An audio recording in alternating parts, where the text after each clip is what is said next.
Hello everyone, and welcome to Powerful Nothing, a Magic the Gathering Cube podcast. I'm your host Dan, better known on the internet as Too Sweet MTG, and as always, I'm joined by my co-host James. How's it going, man? You well? Yeah, pretty good. Got a spicy episode today. We have. I know you've been looking forward to this one for a little bit. Today, we're going to be talking about two-player cubes. We have a bunch of cool stuff to go over. This is something I know, James, you've been doing a lot of in your spare time, and there are some spicy cubes that you've built yourself, along with friend of the show, Fire Truck Modo, in here, as well as a bunch of other ones that we're going to be talking about. There will be time codes in the show notes below if you want to jump around, because first up, we have a little bit of news before we jump into our main topic. The only bit of news for today is that our next episode is our annual MTGies award ceremony. It's going to be the most magical night of the year, and we all need your help. There is a voting form down in the show notes, and we need to hear from you, the Academy, on the big topics of the year. Things like best set, things like worst set, things like biggest mistake, and the big one of them all, pet of the year. Voting for that will close in a couple of weeks, so do make sure you get your votes in. A couple of them are very hotly contested, so there is still time to get your favourites in and to change who takes home a golden statue, which we probably we'll make at some point, but as far as you're aware, we're making them. Cool. For real, I have such strong opinions about Pet of the Year. I'm feeling quite invested at this point. like more than Set of the Year last year, not going to Lord of the Rings. there is a chance I'm going to be more furious at who wins Pet of the Year this year than anything else we've ever done. But there wasn't a Miri card this year, though, right? There is a cat in there that looks very like my cat. Okay, I am biased. That's fair. But yeah, the form is down below. Please check it out. Greatly helps us out. Right, so let's jump into our main topic of the day. Today, we're going to be talking about two-player cubes. So obviously, cubes are normally larger affairs. They're normally 6 to 8 players. They take several hours with multiple rounds, that kind of thing. Drafting with 2 players is kind of a different experience. So I think the first kind of place to start, James, if it's all right, is why would you draft with 2 players? I think the first reason, and probably the reason that everyone starts drafting with 2 players, is you get to draft way more. People have lives is an unfortunate thing that crops up with Cube sometime, and you can't just spend all of your weekends in a local game store playing some Cube. And it's quite a lot of effort getting 8 people down. You've got to coordinate, you've got to plan in advance, and it realistically takes like a good half a day to do a full 8-person Cube. 2-player Cube, on the other hand, you need one other person and like an hour, and you can basically draft and play some games in an hour, and you can do it on like a train on the way to your event. You can do it pretty much wherever, because the small versions, you can just put it in a regular like commander deck box size deck box, carry it around with you.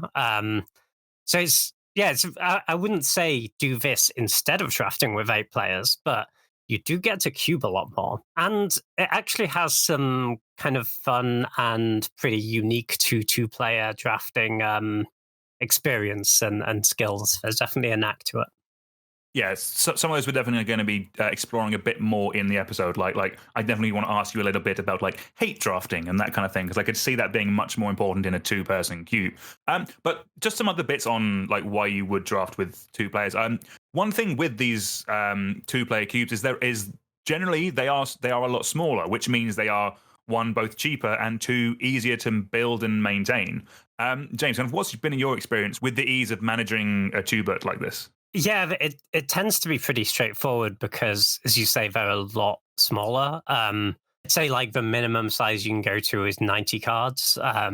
Probably wouldn't go higher than about 180 though. So at bare minimum, you're like half the size of the smallest 8-player cube you can build, but often a lot smaller than that. Makes it cheap to build. You don't need that many cards. You don't need to bring a million basics with you, and it tends to be a bit of a breeze to put together. Actually, it's also quite nice, but you can kind of update a lot quicker as well, because you're you get more drafts in, so it's easier to sort of iterate and figure out what works and what doesn't. No, that makes sense. Yeah, as someone who's re-sleeved their cube this year, the financial impact of only having to buy 1 pack of sleeves. Oh yeah, that's phenomenal. That's kind of appealed to me.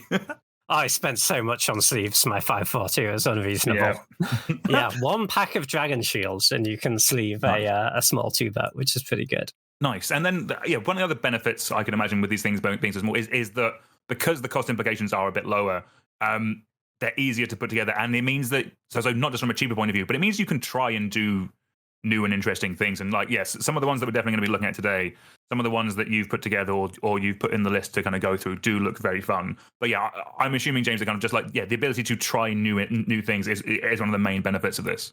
Oh, 100%. Yeah, it lets you experiment more within the context of a cube you've built. But it also means that because it's just lower investment upfront to build the cube, I think that's why you see a lot more like wacky cube themes in Twoberts, right? Because you don't necessarily feel like, I spent all this money, all this time, all this effort putting this 540 together. It's got to be something that's really, really replayable, and we're going to be replaying it for years. Your Twoberts it's because it's easier to put together. You can just be like, here's a cool idea. I'll put it together. It might be fun. If not, I didn't really lose very much. No, exactly. And also, I'm assuming because it's just 2 players, probably going to be quite easy to do online as well. I'm assuming you could get to a point where both players owned all the cards on like MitGo or Arena, and then you can use something like Draft Mancer and then just do direct challenges. That seems like quite a big benefit of this. And is that how you play a lot of the time, James, or are you meeting up in person?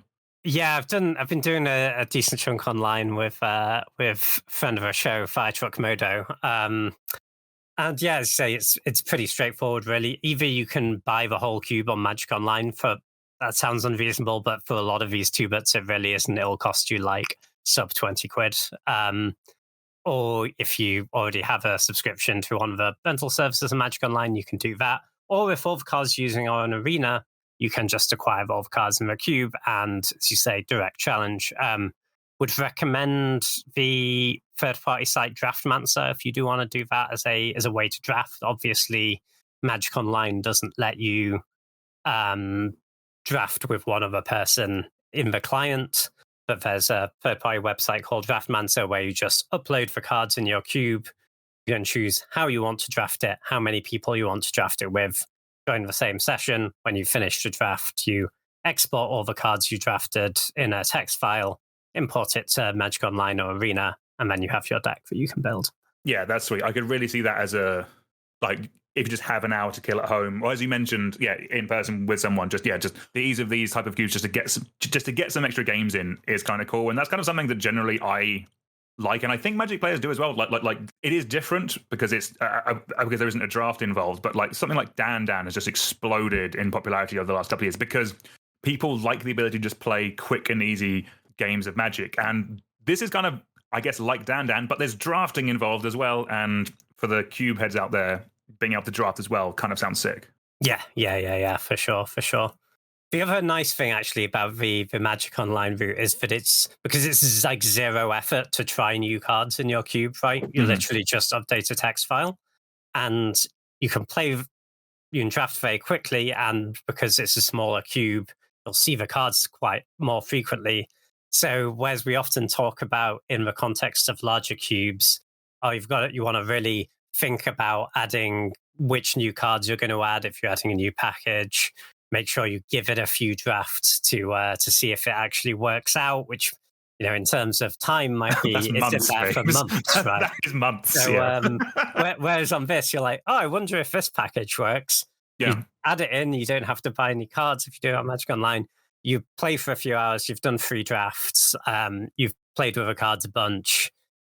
It either works or it doesn't. If it doesn't work, you take it out, and at least you got to figure that out. Yeah, I do like the idea of being able to work out if something works in a cube in the space of an afternoon.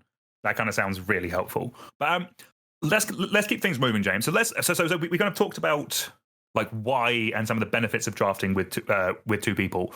Let's talk about how you actually draft with 2 people. So obviously we'll go into kind of like some of the cubes later on, but kind of like the actual mechanics of drafting with 2 people. There are a couple of different ways that you can do it.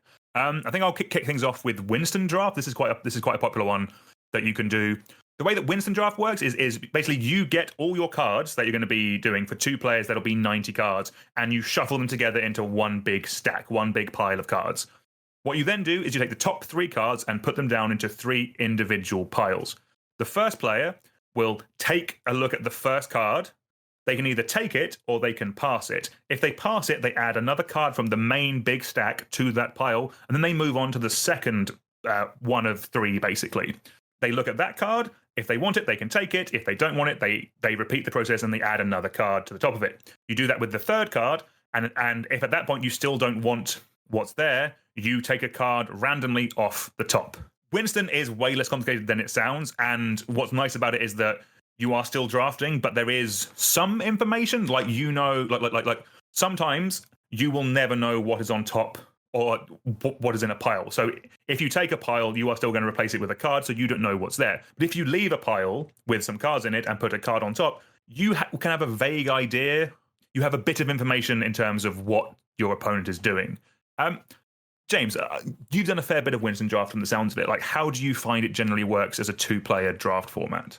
Yeah, I think it's really nice. It's probably my favorite way to draft for two-player. I like the fact you have information, but only very partial information about what your opponent's drafting. You really do have to figure it out because you're getting data points right about, I know one of the cards in that pile they just took, but there's always an unknown card in the pile they just took.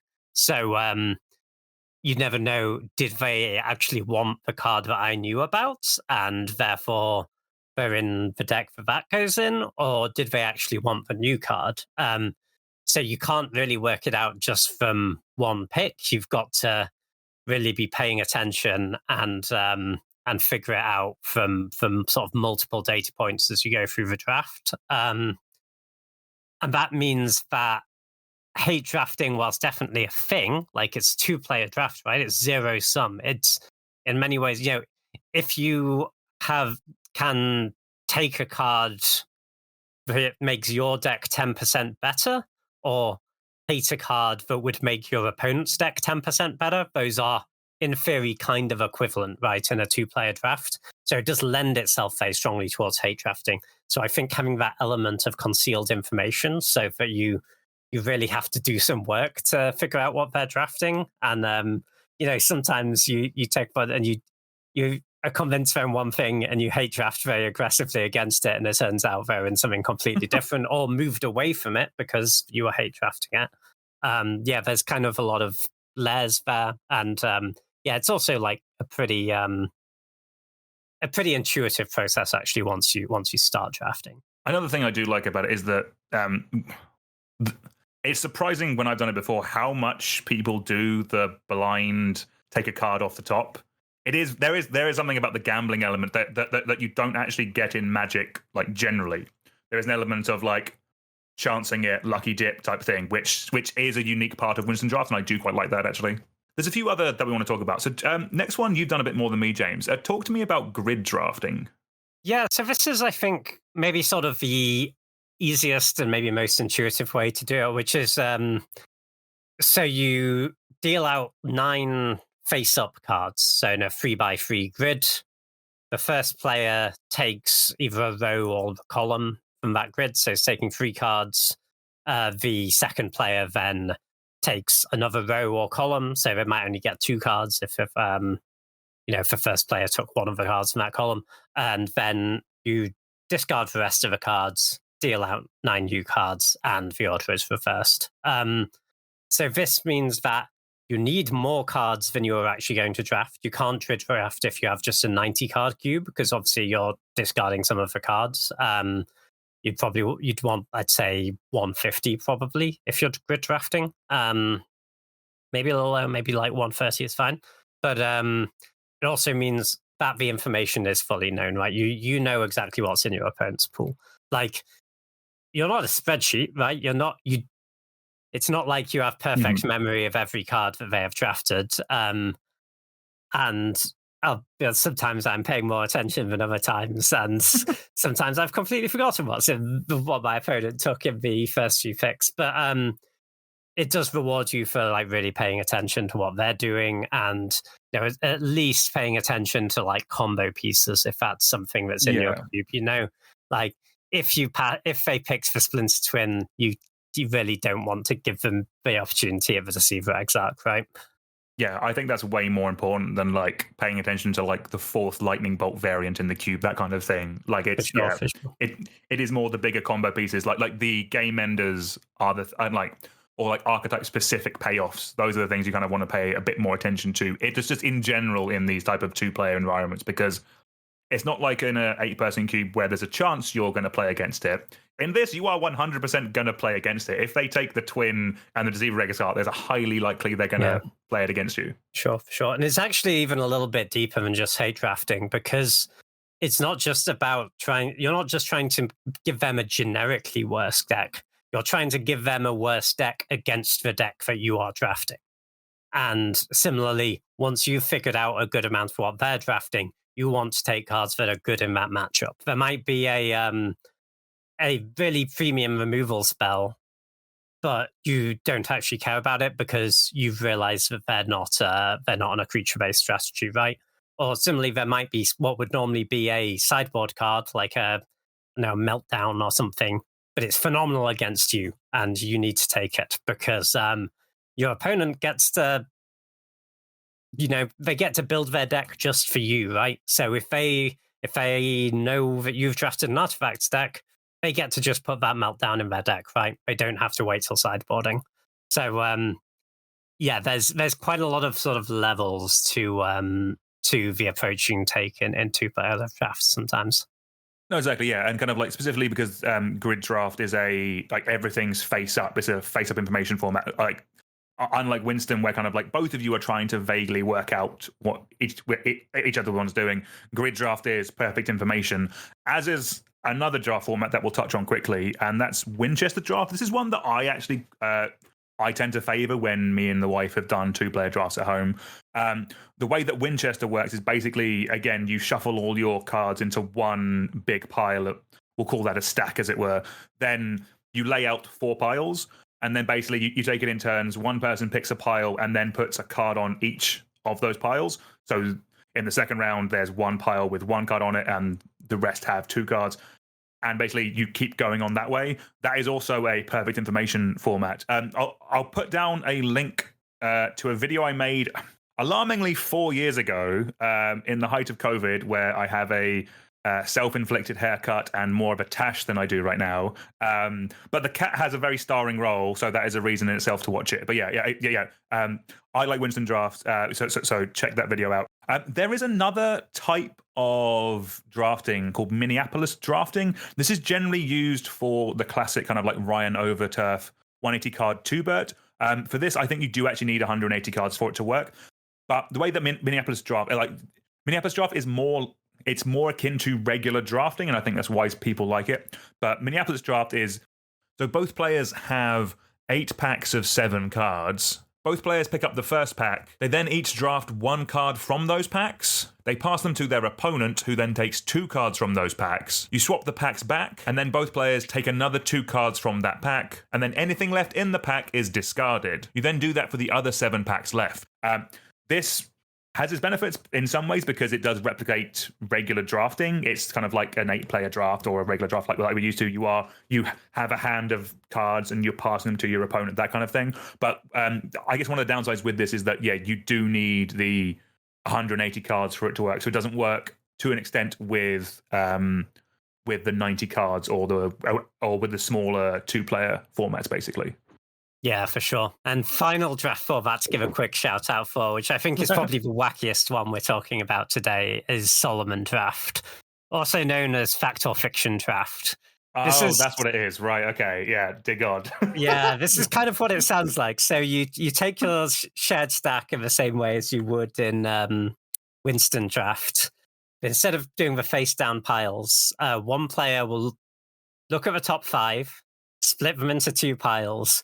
The other person gets to take a pile, and the pile they didn't take goes to the player who split them, and then you switch orders. This doesn't take an hour, does it, James?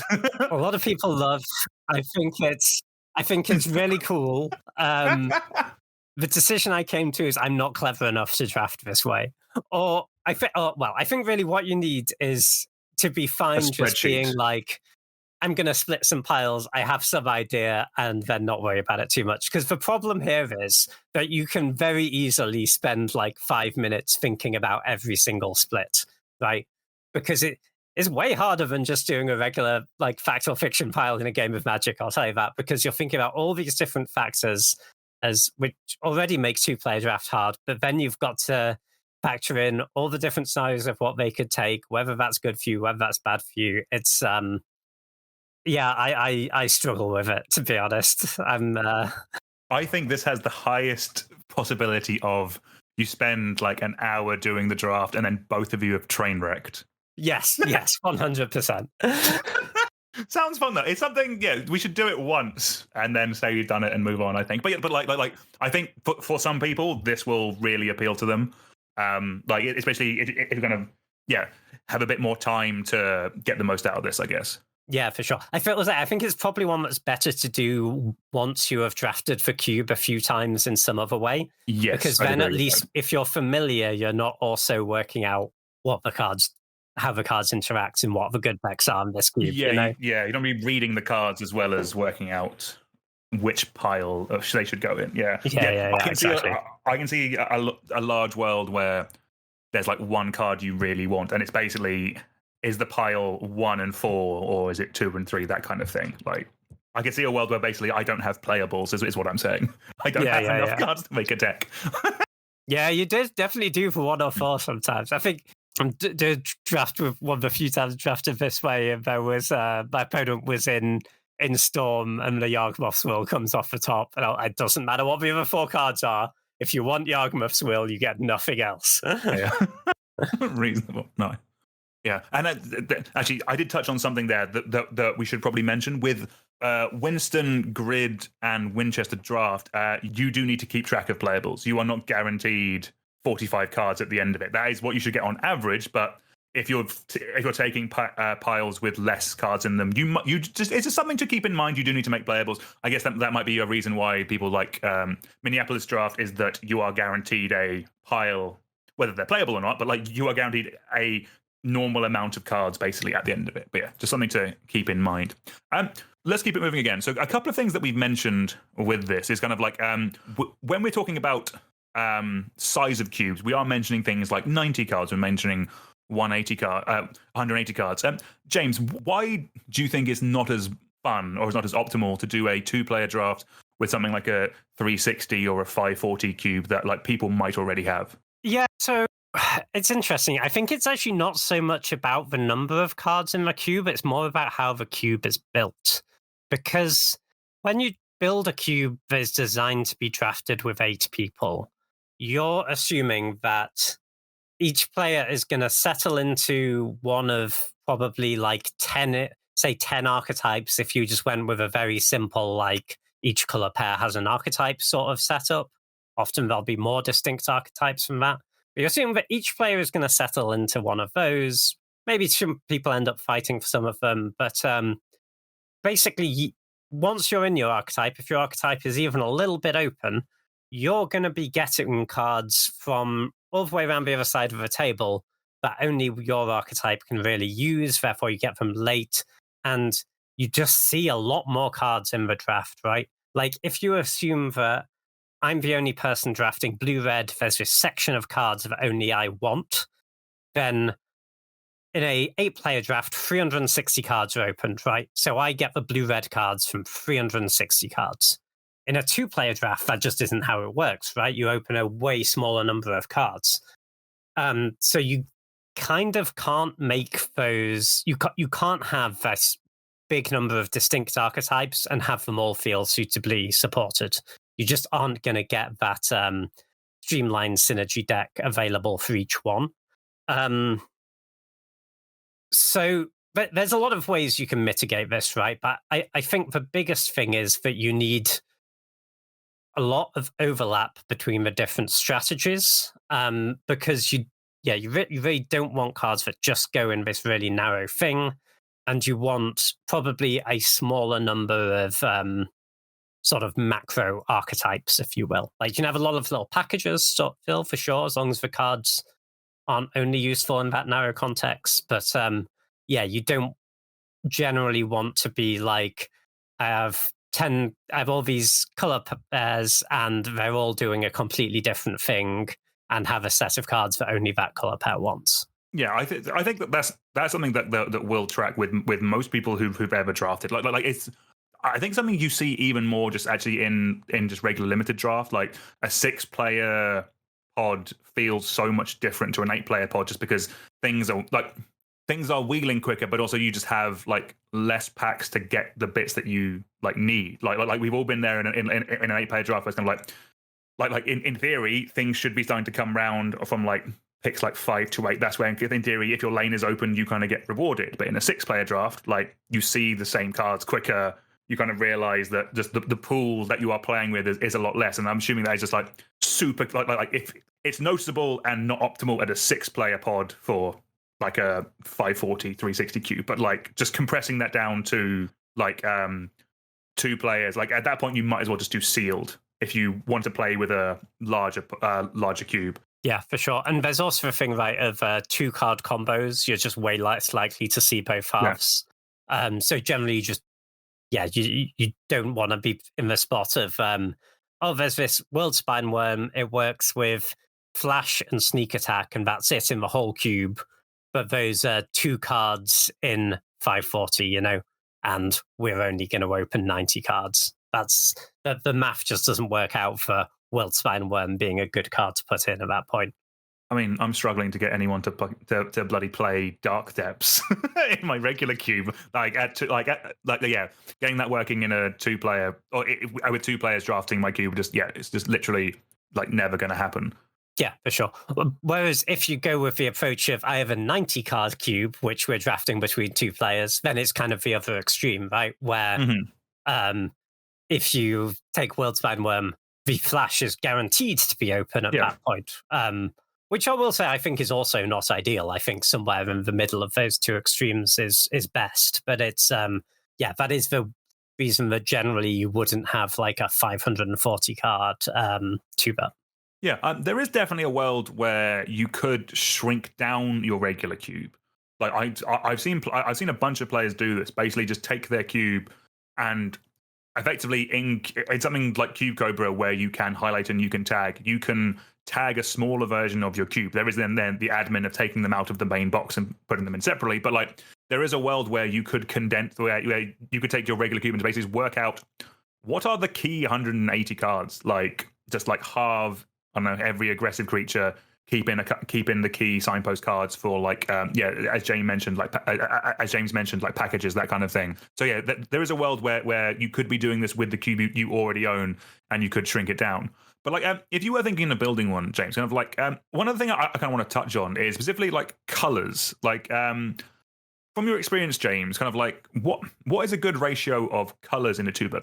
Like if there's 2 players, is sticking to a 5-color cube optimal here? Because in theory, like one of the reasons why we have 5 colors plus artifacts plus gold cards in a regular cube is because there's 8 players roughly. It lets everyone find their 2-3 color lane, that kind of thing. But in 2 players, in theory, like an even split for a 5-color Twobert would be 1 player has 2 colors and 1 player has 3. But like that player might not want 3. But like a 2-color deck might be better. So kind of like what issues have you found when it comes to kind of like balancing colors in a 2-player cube, and kind of like what have you found to be most optimal? Yeah, for sure. So for this reason, right, you'll often see Twoberts that are like Sultai Twoberts, right? Like Sultai combos or whatever. And yeah, for exactly that reason, because you kind of don't want to be in the spot where there's just 1 player drafting blue-green, 1 player drafting red-white. No one cares about the black cards.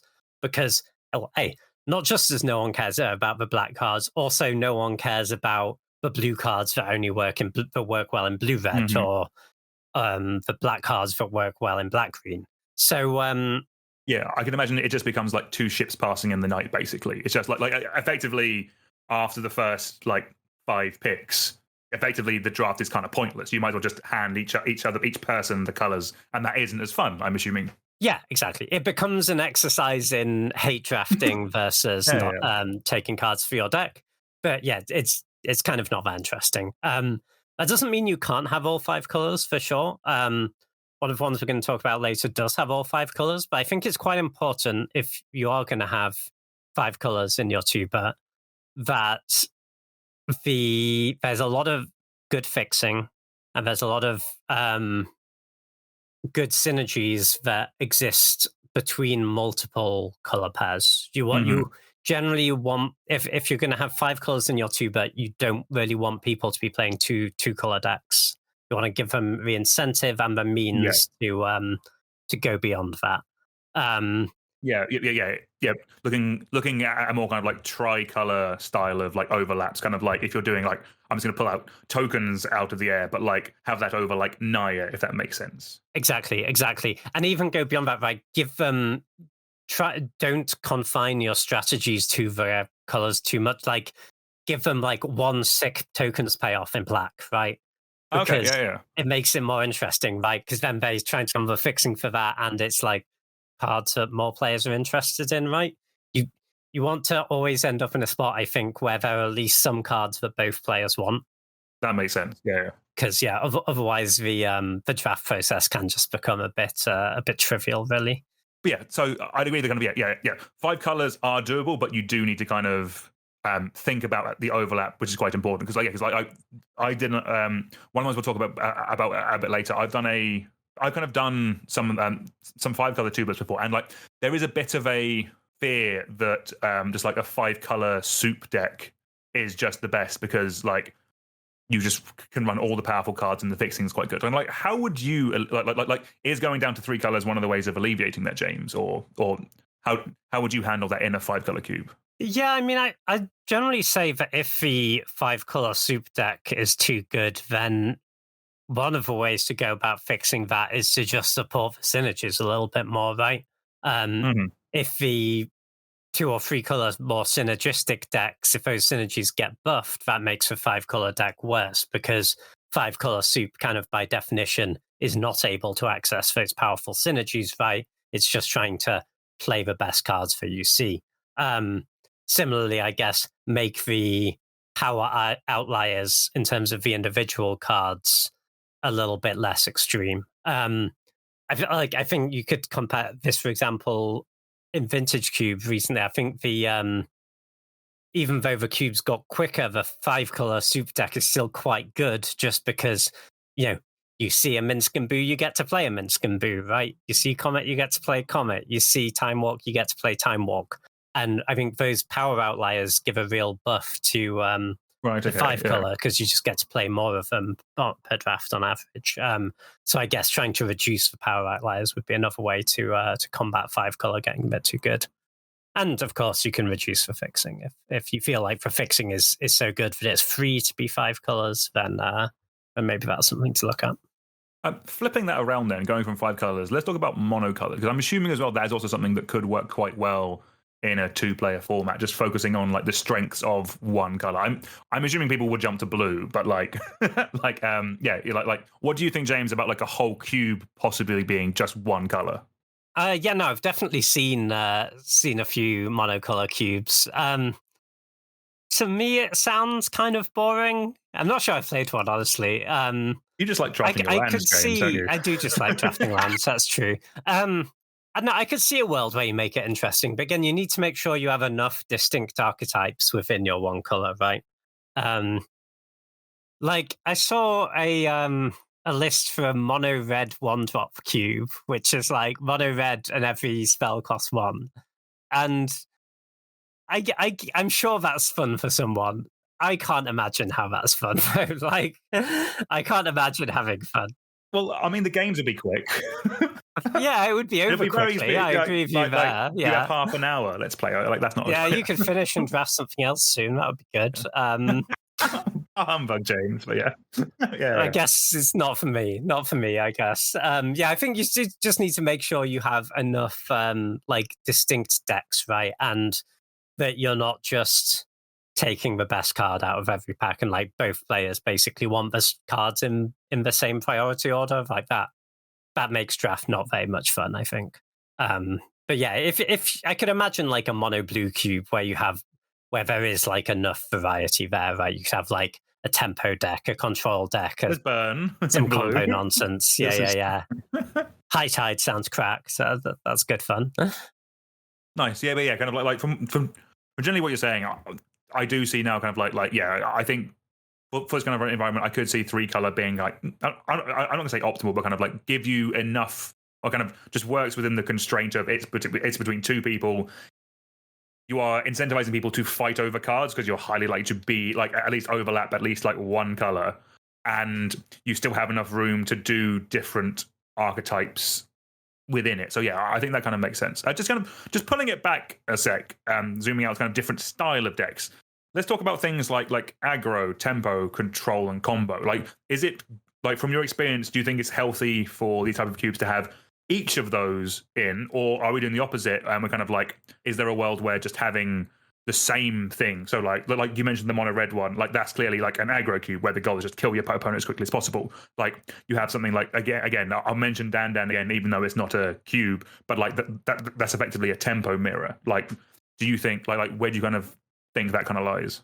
I think you certainly can support all of them. But again, you would want to have cards that work well in more than one of those archetypes, right? Like you don't want too many Goblin Guides type cards, which are only good in aggro, because presumably in a bunch of the drafts, we'll have one person in control and one person in combo, and then all the aggro cards are just dead to everyone, right? No one cares about the Goblin Guide.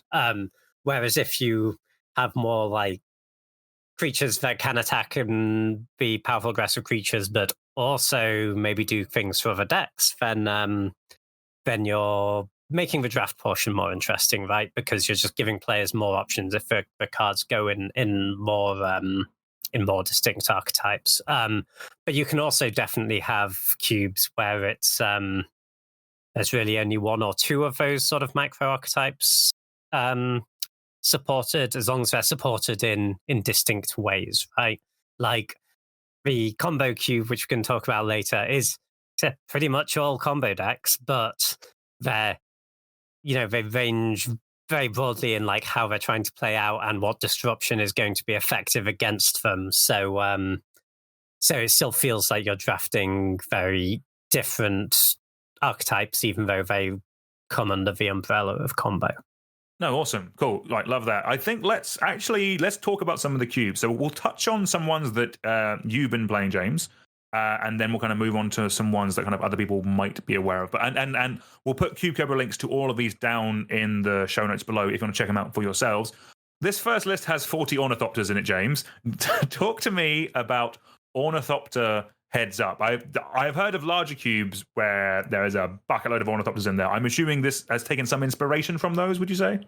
Yes, very much so. A large amount of credit for this goes to the folks at Lucky Paper Radio, is it? I think the name of the content creation space. But they built this cube, the 100 Ornithopter cube, which is really, really fun. I'd recommend everyone listening to go and check it out. We'll link the 100 Ornithopter 8-player version and the Twober in the show notes. But yeah, sort of the premise of the cube is that there's, in the Twober version, we have 40 Ornithopters, say the 0 mana 0/2 flying artifact creature. Those are the only creatures. Not only are those the only creatures, there is no way to win the game without Ornithopters at play. For example, there's no Lightning Bolt in this cube, because Lightning Bolts could deal 3 to their face. That could win you the game. You're not allowed Lightning Bolt. You can only deal damage to creatures, which are all Ornithopters. So you have a bunch of Ornithopters and then a whole bunch of very different stuff to do with Ornithopters. So sort of the baseline easiest thing is to just pump your Ornithopters, right? So you've got a +1/+1 counters archetype, got some good equipment stuff. You've got some things like Obeliskavard or Vanquisher's Banner, which which buff all creatures of a chosen creature type. Then you've got some weirder stuff. There's a thrumming stone in here, James. There sure is a thrumming stone. I love that, but okay. You let's go. can. So there's a lot of interesting stuff you can do around like sacrificing your Ornithopters for damage. We've got like Goblin Bombardment in here, for example. Ooh, spontaneous combustion. Oh yeah, Seems fun. Yeah. Love that. Okay, sorry, go on. you can there's a lot of ways like sack your Ornithopters for damage, then get them all back. There's a ton of recursion in this cube. Things like Second Sunrise seems nuts. A card that returns all artifact creatures and enchantments and lands that were put into the graveyard this turn and back into play. That seems very good. yeah, for sure, pretty cracked. Things like Echoing Return target creature cards, and all of the creature cards that share a name with it from your graveyard to your hand. Weird quirk about Ornithopter being 0 mana. Generally better to return them to hand than play. Oh, yeah, I can see that. Yeah. Oh, yeah. There's a paradoxical outcome in here, isn't there? That, yeah, there sure is. Good. There sure is. That card is actually cracked in this cube. There's even a pretty legit Storm deck, honestly. There's only one Storm Gwincon, but it's pretty good. Haze of Rage. Oh, Haze of Rage? Haze of Rage is 1 red for a sorcery with buyback 2. Creatures you control get +1/+0 until end of turn, and it has Storm.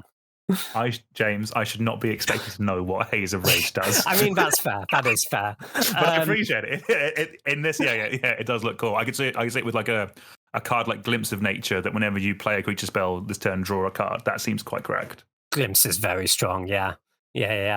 Haze doesn't give them haste, sadly. You need a haste enabler, but that can be a pretty legit win con, because this is the sort of cube where you draw your whole deck quite a lot.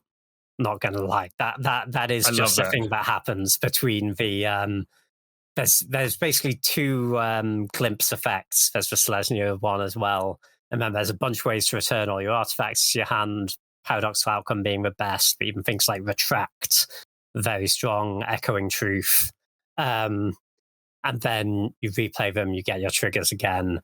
You can kill them with like an Impact Tremors is pretty strong as well. So you ping them, all your Ornithopters ping on the way in. There's a lot of good stuff you can do here. Yeah, then just big pump stuff. There's also some interesting like ways to tap your Ornithopters for effects. You've got things like Earthcraft and Elven Chorus to let your Ornithopters tap for mana, and then things like Jeskai Ascendancy or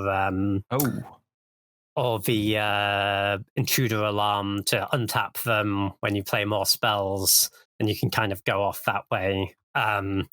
Even kill them with something like the enchantment Quicksilver Dagger, which lets your Ornithopters tap, which lets the enchanted Ornithopter tap to deal damage to a player, and you draw a card, then you keep untapping it. It is shocking the like actual diversity of strategies that are available in a cube where the only win conditions are 40 Ornithopters. I will say we had to make like quite a lot of changes from the original 100 Ornithopter version just to be around and really make it work in for 2-player. I found all the big combo stuff where you put 1,000,000 Ornithopters into play was kind of getting dunked on too hard by all the sweepers. Like the original version has stuff like Meltdown in it. Right. Decided okay, quite quickly that Meltdown was not an yeah. acceptable card to have in this format. There's a little bit of that still. There's stuff like Bile Blight, but it's hard to cast. And the thing with Meltdown was it also kills most of the payoffs, like a lot of them are artifacts too, you know? So we cut that stuff. We cut some of the more like standalone effect stuff because we kind of wanted the possibility of going big to be good. Because obviously not being an 8-player draft, you're getting things we said, combo text, you just see fewer cards. Generally, the sort of baseline good cards get a bit better.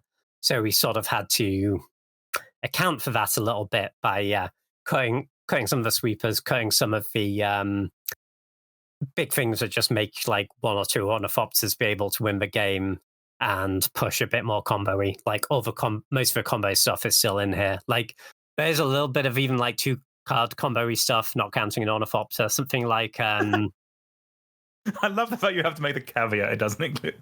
Yeah, you're going to have Ornithopters. It's fine. But yeah, stuff like Enduring Renewal, Goblin Bombardment is a nice little 2-card combo with an Ornithopter. That works. Enduring Renewal is the 2 white enchantment. Play with your hand, revealed. If you draw a creature card, discard it, whatever, it doesn't matter. Whenever a creature card goes to your graveyard from pay, return it to your hand. So if you have that, cast an Ornithopter, sack it to Goblin Bombardment, deal 1 to them, it comes back to your hand, go again. Jesus, that's pretty good. Yeah. Yeah. From looking at the list, I do like what you've done with it. Like, I can see. Yeah, there are definitely less, just like obvious answers than there are. Like you mentioned, there's still Bile Blight. There's still Echoing Decay, which is 1 black to give all creatures with the same name -2/-2, and there is still Echoing Ruin, which destroys all artifact with the same name. But kind of like it doesn't seem like it seems like the goal of this was to let the player do the thing first, and if they can be stopped, cool. But like, it's not going to be like it's there. It doesn't seem like there is a control deck in this, if that makes sense. Not really. No, there's some very good like buy you some time cards. Like a null is very powerful in this format.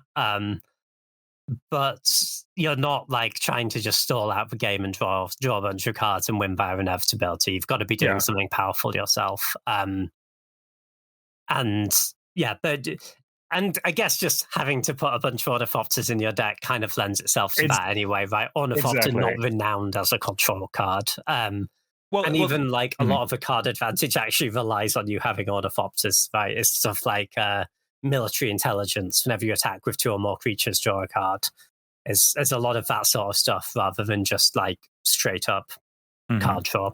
No, that makes sense, and I think that's quite a good way of approaching a cube like this that already has kind of like a quirk. You're like already hamstrunging your players in one way by not putting a single creature with power into the cube.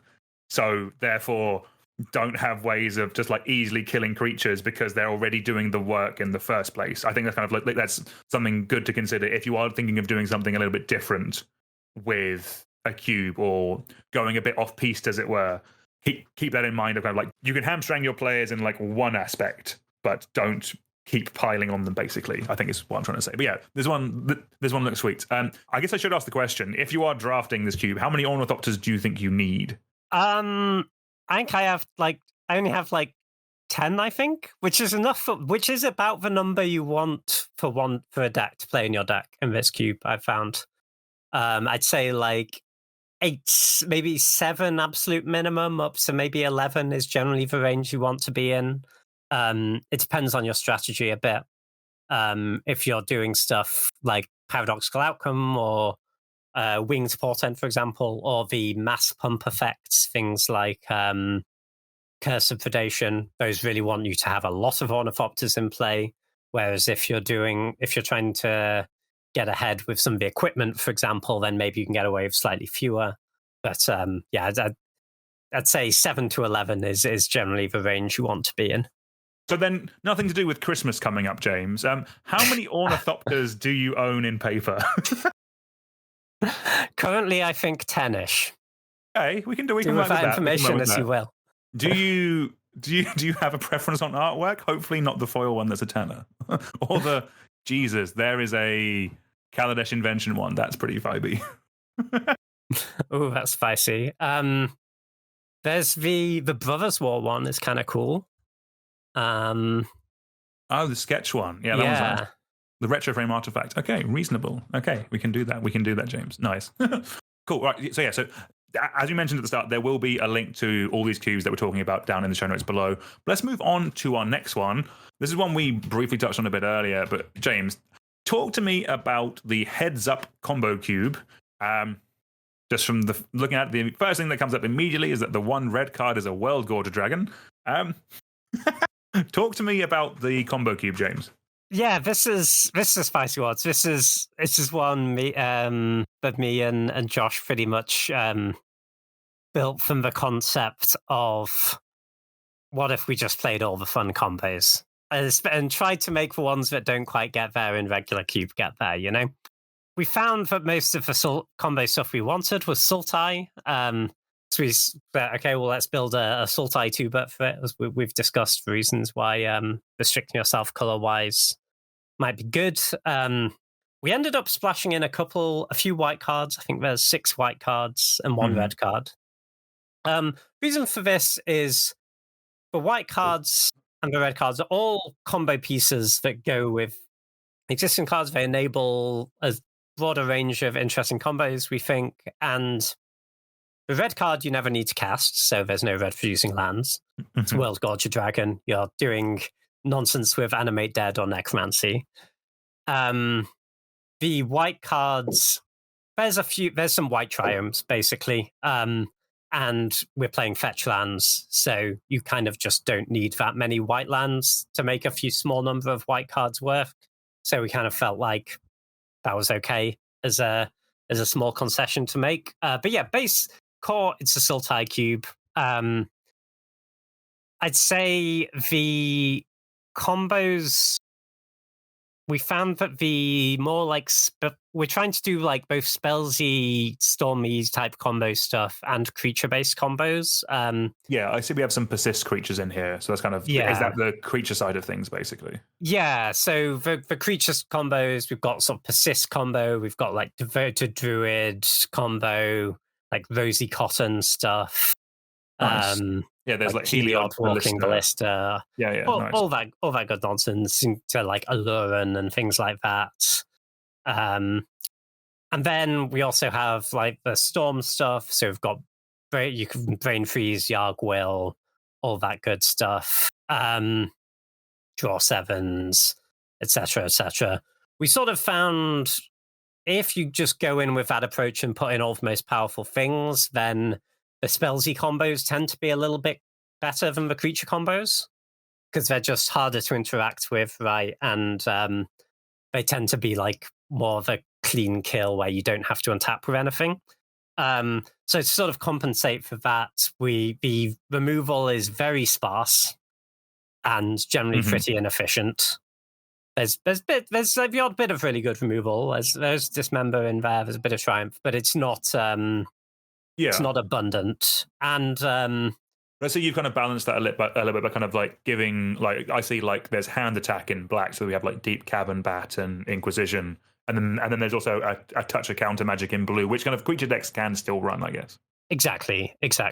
And then the discard was also just very, very strong so there's a reason there's not Thoughtseize in here. You know, we went with like Inquisition is in, and then it's stuff like Deep Cavern Bat and Mesmeric Fiend, you know, because when the whole joke is about trying to assemble combos, discard gets very, very strong. You know, that's fair. That's fair. And then some of the combos are you maybe have to jump through one hoop more than you normally would. So, for example, if you're trying to do flash things, we didn't give you a Worldspine Worm to make it easy. You basically the best thing to flash is a Protean Hulk, and then you go and assemble your other combo off your Hulk pile. It's kind of a joke. Like yeah. Or for the Doomsday side of things, there's not a Fastest Oracle in here. You can do it with a Lab Man sort of thing. So that was just our way of sort of trying to power balance the different combos, because if you just ramp everything up as hard as it can go, then stuff like Alluran combo just becomes a little bit difficult, you know? Yeah, that's fair. As someone who's only Alluran off a couple of times, I could see that being an issue. But yeah, so kind of talk to me about like to kind of give the listeners some ideas of what they could do for their own cubes, James. Kind of like what are some of the other cool interactions and stuff in here that you could mention? Because like I see an Oval Chase Daredevil in here, James. That's 3 and a black for a 4/2 that whenever an artifact enters the battlefield under your control, you may return it from your graveyard to your hand. Like how'd you combo with that, James? That one, I'm not going to lie to you, I don't think is getting there, unfortunately. The idea was to do stuff with Asmo and the... right, okay.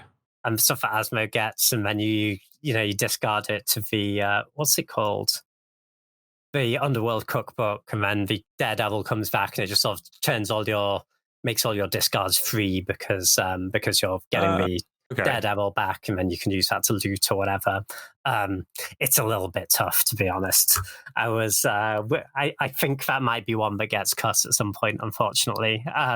I see we have Nardu in here. Has Nardu found a place in the combo cube? How's that been doing here? I'm assuming solid. Oh yeah, Nadu has been powerful. putting in some work for sure. Yeah, we've got Shuko, we've got the I don't think we have Greaves actually. I think it's just Shuko. We thought Greaves would be a bit too applicable in the other creature combo decks, you know. But there's Shuko, and then there's some other good ways to target. You can definitely get a lot done with Nadu in this cube. If anything, the issue with Nadu is that it sort of kills them a bit well by attacking, you know, which is very much against the spirit of it. It's just too much of an on-rate flyer. Exactly. That's the only issue I have with it. But it's no, Nadu does very well. I'd say it works well in that creature combo package as well. Like some of the cards that have been performing very well are the things that knit together all these creature combos. Things like Birthing Pod is actually good in this cube, and that makes me very happy. Good. I am glad to hear that. But make Pod great again. Exactly. Because the thing is, you can take the pod early, right? And then whatever creature combos you end up having all the pieces for, it works, right? Like, I found it to be an effective faster. You spec on the creature combos, you take your Birthing Pod, Worldly Tutor type stuff, and then for one, generally you'll get there on one or two of the creature combos, and then that's kind of a deck, you know? And there are just a lot of distinct creature combos in here, because you've also got, for example, all the Warren Soul Trader stuff. That's one where you can sack creatures to make treasures. And that's obviously is a sack outlet for your persist combo, but it's also goes really hard with things like Chatterfang or Gravecrawler. And there's just a lot of outs if you take these cards, which can combo with 5 or 6 other cards in the cube. You just do a lot of speculating early, and you'll get there on some of them.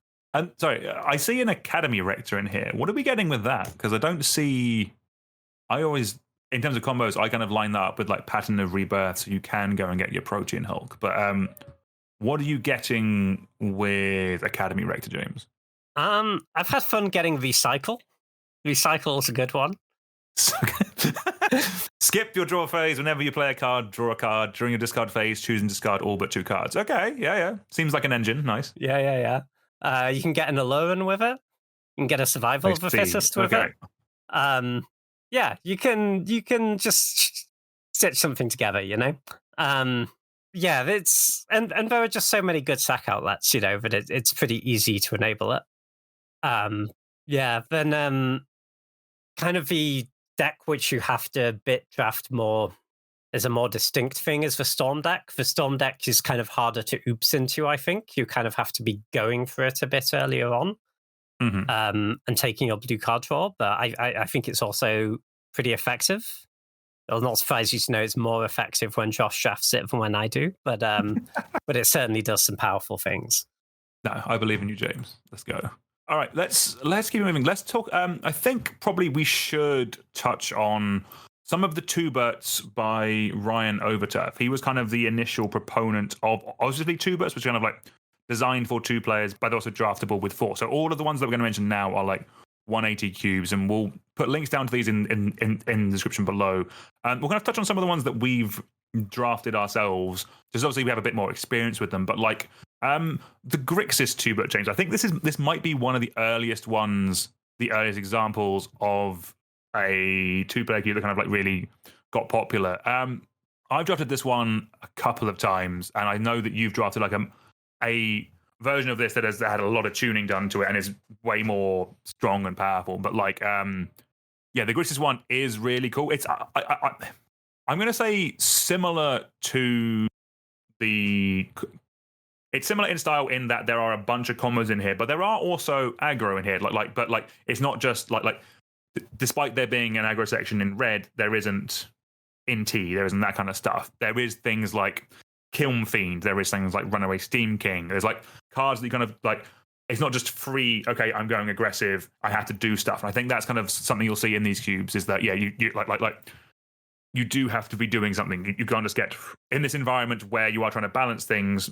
Something like aggro will normally take a backseat. And like one of my favorite things in this, however, is all the prowess creatures with a card like How to Keep an Izzet Mage Busy is really cool. That is a playtest card that's a hybrid Izzet, and it just says return card name to its owner's hand. Dump as much mana into it as you have, and you have that many cast spells that turn. That one is really fun. James, I know you played a bunch of, or yeah, as I mentioned, a version of the Grixis 2, but kind of like, what do you think about this one?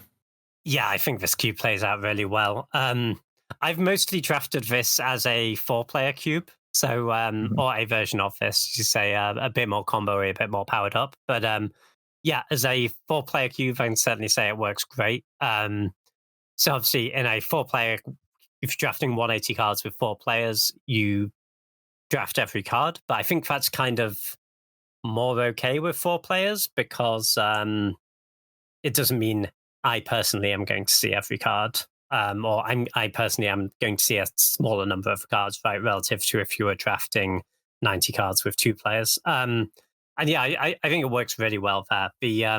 I think in this sort of cube, limiting yourself to 3 colors is a really good call. I think you mostly end up being sort of 2 and a splash. Just fine. I will say, if you go down the combo route, I think the red ends up being the worst color by like a not trivial amount. But there's certainly like things you can do to try and combat that.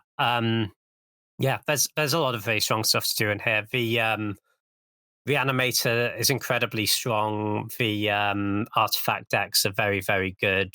Storm can certainly work. It's really nicely balanced actually between strategies. I will say, similar to the combo cube we just talked about, discard are very, very important in this cube. I'd say actually a lot better than counter magic, which is, I think, kind of different to regular 8-player cube draft, but because it is more combo centric, it's being able to proactively strip away their combo piece and then start playing your own proactive game is sometimes better than holding up permission. Yeah, 100%. I would definitely agree with that. One other thing I wanted to space, when you're building these powerful combo cubes, the important decisions are as much the cards you leave out as the cards you put in. I think it plays out very well that they don't include the draw punishers in this cube, because it means you can do interesting stuff with the draw 7s that isn't just bowman kill you, and it kind of makes the draw 7s more interesting combo cards that you actually have to make contextually good in your deck rather than just being an A+B combo piece. And yeah, in a Grixis cube, honestly, like Hull Breacher would be unbelievably messed up. Because it is a thing in this sort of cube as well. Because this is way less creature-based than most cubes that you will play, people don't play that much removal that just kills creatures. The stuff that kills like creatures or artifacts is a little bit better. But and generally, there's a Heartless Act in here. I think it's very medium. I generally don't play it. I'll have 0 to 1 actual just destroy a creature type cards in most of my decks. And that does mean that when you do play a creature, it often sticks. So that you do want to try and not include the creatures where your opponent just can't win when they're in play, No, exactly. Yeah, actually, I'm looking at the list, and there's one piece of black removal that will just kill a creature. Apart from that, it's red burn that probably the aggro deck is going to have anyway. Yeah, exactly. Yeah, but that makes a ton of sense. And what you're saying about the wheels, I do like that. It's kind of it's a tool for all decks to use, because I'm just looking down here and I'm seeing a Wheel of Fortune, a Sneak Attack, and an Emrakul the Aeon's Torn. Yeah. I just want to draw 7 and fill my hand full of big fatties. That seems doing stuff like that rather than punishing them for drawing cards. Yeah, that does make a bunch of sense. I also quite like this cube. There's a bunch of cards which you normally think of as sideboard cards that are actually just really good main deck cards. Stuff obviously Pyroblast and Red Elemental Blast in a Grixis cube. Something like Rakdos Charm has been a real overperformer. Red and a black for an instant. It has 3 modes. You can exile all cards from a graveyard, so Nugs on the animator, destroy an artifact. That's lots of decks have artifacts, but the artifact deck is very strong. Each creature deals 1 to its controller. For weakest mode, but incidentally, if they try and Splinter Twin you, it just kills them, which is quite funny. Nice. And yeah, those sort of slightly narrower cards when there's just a narrower range of strategies can actually work out being really good as main deck options. Yeah, I think I've done that kill conditioning commander before when someone was going off, but yeah. Nice. How many Deceiver Exarchs would you like to make? 1 billion. Excellent choice. Here's my Rakdos There charm. you go. Phenomenal. Yeah, so we'll touch on some of the other ones in here, but yeah, as I said, I'll put a link down. Effectively, Ryan Overturf's Cubed Cobra page is like a library for all the different ones that you can build.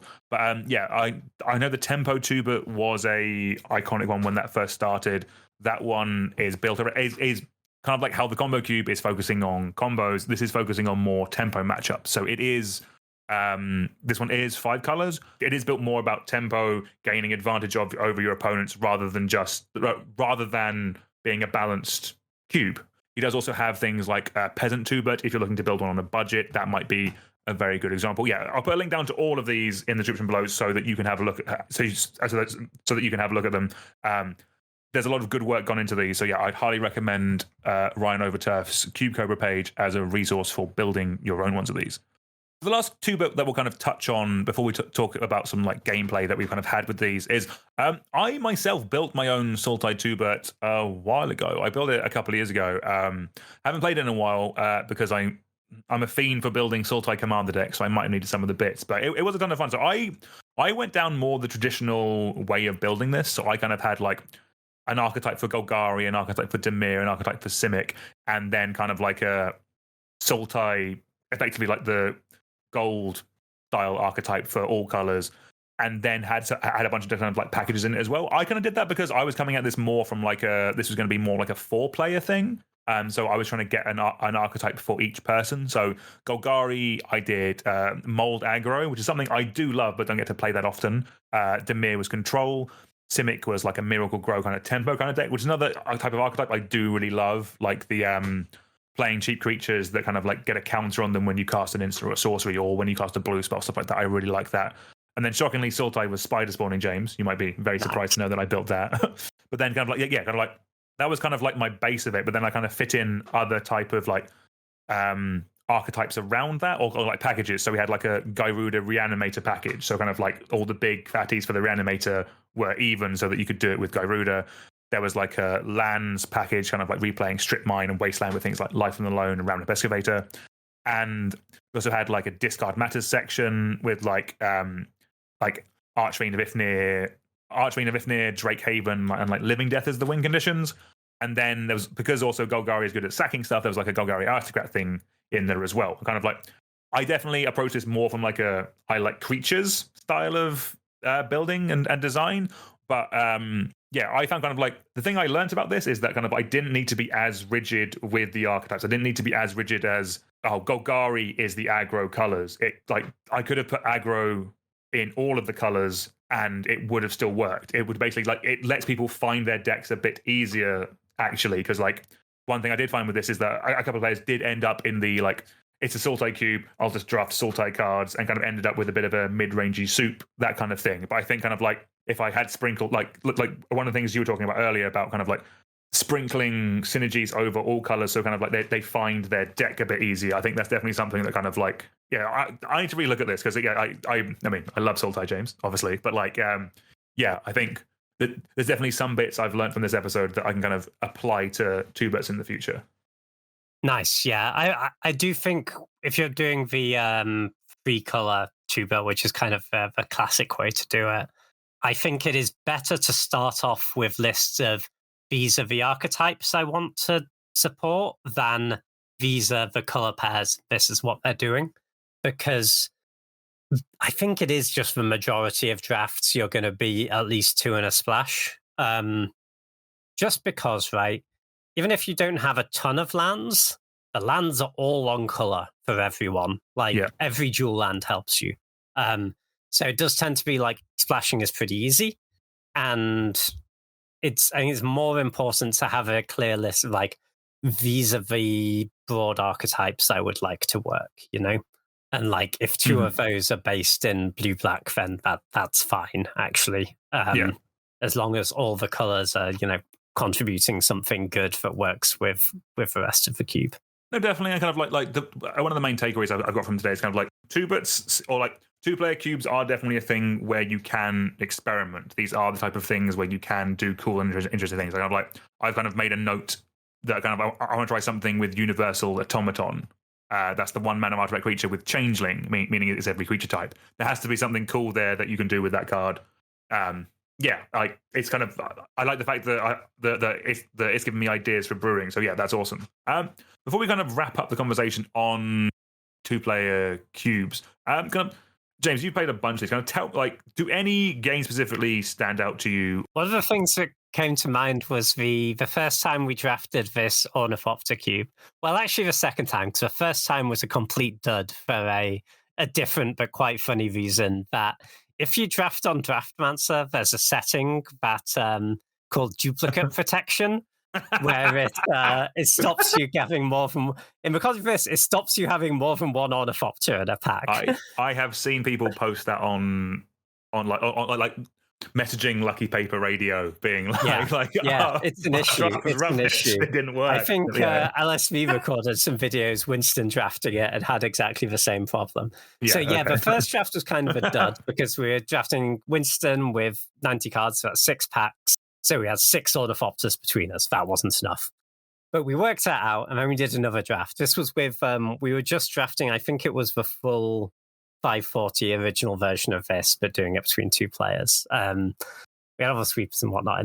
And I was drafting this cool Song of Creation combo deck. Cards that's for Temur enchantment. Whenever you play a spell, you draw 2 cards, and I think you have to discard your cards at the end step. Is it? Yeah. So what my deck did was it cast Song of Creation, and it put every Ornithopter into play and drew the deck, and then it passed the turn, and then it could win on the next turn. The first game, I executed the game plan flawlessly. I had all my Ornithopters in play and all of my cards in my hand. And I could win the next turn because my Ornithopters didn't have haste. And then Josh untapped and cast Meltdown. I've still got a Song of Creation in play, so even if I draw one of my remaining Ornithopters, I can't cast it because it won't have enough cards left in my deck. And my whole deck was built around this. I had to do a full deck rebuild in sideboarding, trying to scrap into maybe I can win with some equipment or some nonsense, because it was just one of those things where I saw multiple sweeps in the deck. It was just, there's no way this game can pan out where my game plan actually functions, It's one of those things I think that sometimes happens the first time you draft a cube, right? Where the thing that you think is going on and the thing that you think will work just doesn't work in that context. And obviously that's not a reflection of the cube because we were drafting it not in the way intended, right? It's intended for 8 players. We were drafting it with 2. But it was, I've never been beaten in such a way where it was so stark that there's no scenario where I could win with the decks currently as set up as they are. But we've definitely iterated from that point, and now the jank is pretty good. There's a lot of nonsense combo stuff. Yargwill, I think, is a good first pick because you can do a lot of nonsense, sacrifice your Ornithopters for mana, make more Ornithopters, make more mana, win the game. So we've got back to drawing your deck being a positive thing, I think. Phenomenal. No, that sounds great. I guess the other thing I do want to ask is, obviously, because hate drafting is more of a thing in these, what's the best thing you've hate drafted? Or is there anything that's or have you ever had the key part of your deck taken from you? Yeah, absolutely. I remember at one point I first picked a Tinker. This is in Ornithopter Cube again. And drafted around it in that I had a bunch of ways to find my Tinker. I had the Vamp and everything. And I have all my Ornithopters and some other cheap artifacts. Josh is drafting some nonsense that involves making lots of mana and casting expensive artifacts. I end up with no artifacts that cost 2 or more in my pool.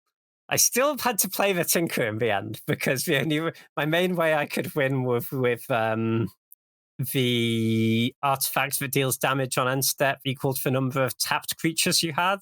So it ends up just having to tinker for that. But Tinker, when it's always a mana disadvantage as well as being down a card, pretty rough place to be. That's not where I was hoping that deck would end up.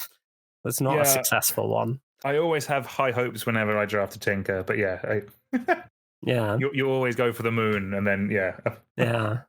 I think Tinker for engineered explosives was maybe a line that came up a lot as well, which is actually decent. That's the one where it's destroy, like blow up everything with mana value X. Yeah, and X is the number of colors of mana you spent on it. But in this cube, X being 0 is quite good because it kills all the Ornithopters. Okay, nice. Love that. Cool. Right, I think that's where we're going to end our conversation on 2-player cubes for today. James, I think it was awesome. Yeah, and as you mentioned, we'll put links down to all the cubes we've discussed in the show notes below if you want to check it out. Before we get you all out of here, we have our last section, which is what have we been playing? So one thing we did want to touch on was an awesome cube event that happened a couple of weeks ago in London. We finally got a big cube-tastic day, James. We're going to talk about Cube Clash London. So this took place in Loading Bar in Stoke Newington, and it was a ton of fun. There was 32 people cubing for a whole day. Some played a lot more cube than others, which we'll get on to in a moment. Well done, James. Yeah, it was awesome. So how it worked was there was 32 players drafting 4 cubes, and then after, so everyone did 2 drafts in the day, and then there was a top 8 afterwards to kind of find out who was our grand champion. Yeah, no, it was a super fun day. A lot of rounds of cube, but all the cubes I thought were really interesting and fun, ranging from like vintage cube as you'd expect to some really wacky, more janky cubes, but they all played great. Which ones did you draft, Dan? So I started off drafting the Pauper Cube. That was awesome. I haven't played a Pauper Cube in a while. Pauper Cube, but like with all the cool fun band cards and all the initiative cards, was very, very strong. And then afterwards was one of the ones I was most excited to draft to draft. I drafted the Desert Cube. I don't know if you got the chance to do this. It was the Dalston Desert Cube, and basically it was a cube where the whole thing was built around you have to also draft your lands. So I think everyone ended up it was 3 packs of 18, but yeah, you do not get to add any basics or anything like that to your land afterwards. You had to draft your deck, and my deck I feel my deck was good. I'm not going to say game the system because I went 1-1-1 with it, but I drafted aggro in this format.